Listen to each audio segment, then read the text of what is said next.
兩文三語可以幫助我哋同唔同背景嘅人溝通，向世界各地唔同嘅人弘揚中華文化，令香港成為中外文化藝術交流中心。唔知啲遊客對香港嘅認識有幾深呢？等我哋一齊去問下啦。Let's go！ Can we ask you some questions？ Sure，我要做嘢啦。請問你係飲嘅飲品 Sorry, English。英文同埋普通話都係國際語言，可以等我哋同外國人溝通。Yeah, that's fine. Sure, go ahead. Let me do this then. Have you ever tried this local drink? No, I did not.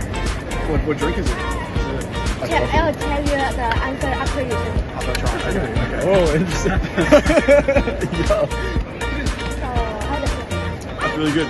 Yin Yang is a tasty mixture of coffee and milk tea. Okay, Thank cool. you for your time. Thank you for very good English. Very smart. Great English. Thank you. 兩文三語有助於宣傳香港文化。之前那个博物馆。对对对，这是世界上规模比較大的一個著名博物館之一。香港作為一個國際大都會，喺語言上中英普並用，亦為世界提供咗一個互相認識、互動嘅平台。一齊嚟學好兩文三語啦！